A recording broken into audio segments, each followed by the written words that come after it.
ଓଡ଼ିଶା ରାଜ୍ୟର ଅର୍ଥନୈତିକ ସାଧନାର ପ୍ରଧାନ ଉତ୍ସ ହେଉଛି କୃଷି।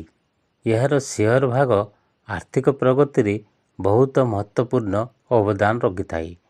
ଓଡ଼ିଶାରେ ପ୍ରଧାନ ଶସ୍ୟ ହେଉଛି ଧାନ, ଗେହୂଁ, ଚଣା, ପନିପରିବା ଇତ୍ୟାଦି।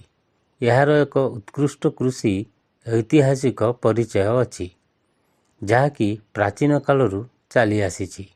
ଧାନ ଓଡ଼ିଶାର ଅତ୍ୟନ୍ତ ମୁଖ୍ୟ ଶସ୍ୟ। ଏହା ରାଜ୍ୟର ଅଧିକାଂଶ କୃଷିକ କ୍ଷେତ୍ରକୁ ଆବଦ୍ଧ କରେ। ଓଡ଼ିଶାର କୃଷିକ କ୍ଷେତ୍ର ପ୍ରାକୃତିକ ସମସ୍ୟାଗୁଡ଼ିକୁ ସମାଧାନ କରିବା ପାଇଁ ସରକାର ଏବଂ ଅନ୍ୟ ସଂସ୍ଥା ନିୟମିତ ଭାବେ ପ୍ରୟାସ କରୁଛନ୍ତି, ଯାହାର ସାହାଯ୍ୟ ସାଧାରଣ କୃଷକଙ୍କୁ ମିଳିଥାଏ। ଓଡ଼ିଶାର ପ୍ରତ୍ୟେକ ଚାଷୀଙ୍କର ପ୍ରମୁଖ ଆଧାର ତଥ୍ୟ ସରକାରଙ୍କ ପାଖରେ ରହିବ। ଏଥିପାଇଁ ସରକାରୀ ପ୍ରକ୍ରିୟା ଆରମ୍ଭ ହୋଇଛି। ରାଜ୍ୟ ସରକାର ସମସ୍ତ ଜିଲ୍ଲାପାଳଙ୍କୁ ଏହି ଫର୍ମର ରେଜିଷ୍ଟ୍ରି ପ୍ରସ୍ତୁତ ନିମନ୍ତେ ଜାନୁଆରୀ 1ରୁ ପ୍ରତି ପଞ୍ଚାୟତରେ ଶିବିର ଆୟୋଜନ କରିବାକୁ ନିର୍ଦ୍ଦେଶ ଦେଇଛନ୍ତି। ଏଥିରେ ପ୍ରତ୍ୟେକ ଚାଷୀଙ୍କୁ 14 ଟଙ୍କିଆ ନମ୍ବର ବିଶିଷ୍ଟ ସ୍ୱତନ୍ତ୍ର ଆଇଡି ନମ୍ବର ଓ କାର୍ଡ଼ ମିଳିବ, ଯାହା ମାଧ୍ୟମରେ ଚାଷୀଙ୍କ ଚିହ୍ନଟ ହେବା ସହ ତାଙ୍କୁ ସିଧାସଳଖ ସରକାରଙ୍କ ସବୁ ସୁବିଧା ଓ ଯୋଜନାର ଲାଭ ମିଳିପାରିବ।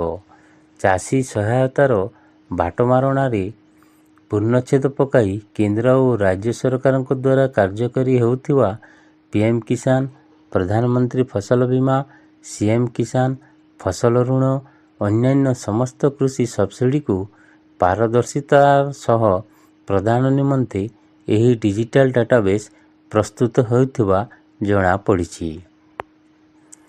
ରାଜ୍ୟରେ ମୋହନ ମାଝୀ ସରକାର ପ୍ରକୃତ ଚାଷୀ ଚିହ୍ନଟ ସହ ସରକାରୀ ପାଣ୍ଠିର ଅନିୟମିତତାକୁ ରୋକିବା ପାଇଁ ରାଜ୍ୟରେ ଫର୍ମର ରେଜିଷ୍ଟ୍ରି ଡାଟାବେସ୍ ପ୍ରସ୍ତୁତ ନିମନ୍ତେ ନିଷ୍ପତ୍ତି ନେଇଛନ୍ତି। ରାଜ୍ୟ କୃଷି ନିର୍ଦ୍ଦେଶକ ଗତ ସପ୍ତାହରେ ସମସ୍ତ ଜିଲ୍ଲାପାଳଙ୍କୁ ଏହି ଡାଟାବେସ୍ ପ୍ରସ୍ତୁତ ନିମନ୍ତେ ଆକ୍ସନ ପ୍ଲାନ୍ ଓ SOP ଜାରି କରିଛନ୍ତି। ଏହି ଡାଟାବେସ୍ ପ୍ରସ୍ତୁତ ମାଧ୍ୟମରେ ଚାଷୀଙ୍କୁ ୟୁନିକ୍ ଆଇଡି ଜାରି କରି ସେମାନଙ୍କୁ ସିଧାସଳଖ ଉଭୟ କେନ୍ଦ୍ର ଓ ରାଜ୍ୟ ସରକାରଙ୍କ କୃଷି ଯୋଜନାର ଲାଭ ଦେବାକୁ ଲକ୍ଷ୍ୟ ରଖିଛନ୍ତି। କେବଳ ସେତିକି ନୁହେଁ,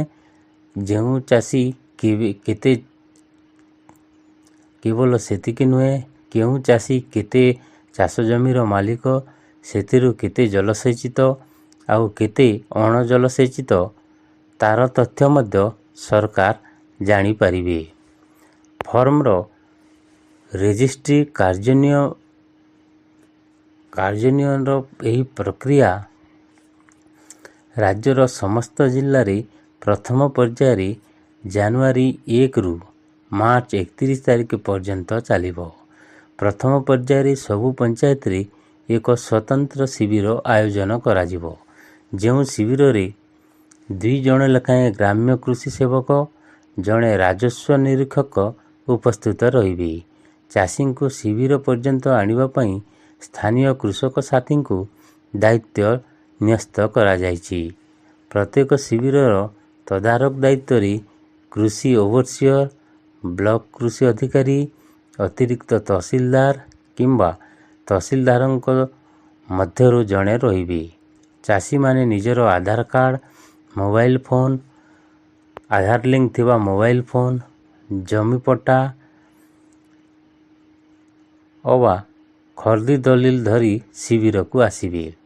ପ୍ରଥମ ପର୍ଯ୍ୟାୟରେ ଆୟୋଜିତ ଏହି ଶିବିରରେ ପିଏମ୍ କିଷାନ, ପ୍ରଧାନମନ୍ତ୍ରୀ ଫସଲ ବୀମା, କୃଷକ ଓଡ଼ିଶାର ହିତାଧିକାରୀଙ୍କ ପଞ୍ଜୀକରଣ ଶେଷ କରିବାକୁ ଜିଲ୍ଲାପାଳମାନଙ୍କୁ ନିର୍ଦ୍ଦେଶ ଦିଆଯାଇଛି। ପ୍ରତ୍ୟେକ ଚାଷୀଙ୍କ ପଞ୍ଜୀକରଣ ପାଇଁ କୃଷକ ସାଥୀମାନଙ୍କୁ 6 ଟଙ୍କା, ଗ୍ରାମ୍ୟ କୃଷି ସେବକ ଓ ରାଜସ୍ୱ ନିରୀକ୍ଷକଙ୍କୁ 2 ଟଙ୍କା ଲେଖାଏଁ ପାରିଶ୍ରମିକ ମିଳିବ।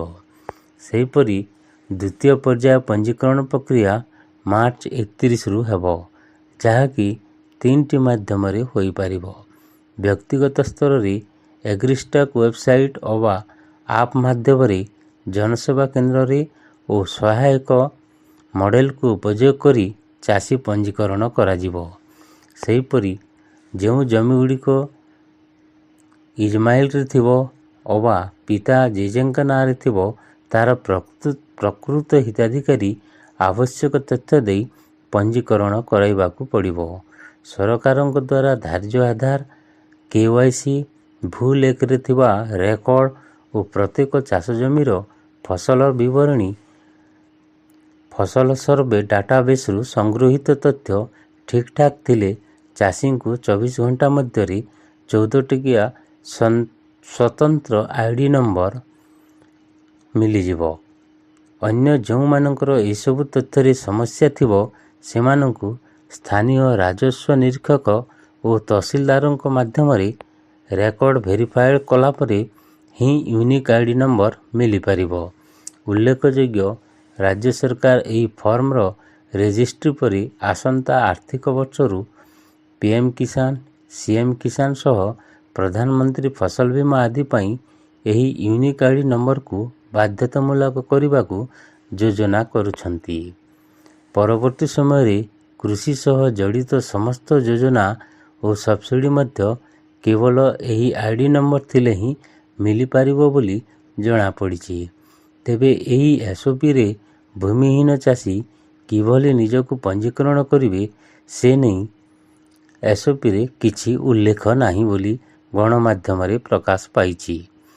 ଭିଡ଼ିଓଟି କେମିତି ଲାଗିଲା କମେଣ୍ଟ ବକ୍ସରେ ଜଣାଇବେ। ଆଉ ଭଲ ଲାଗିଲେ ପାଖରେ ଥିବା ବେଲ୍ ଆଇକନକୁ ଦବାଇ ଚ୍ୟାନେଲଟିକୁ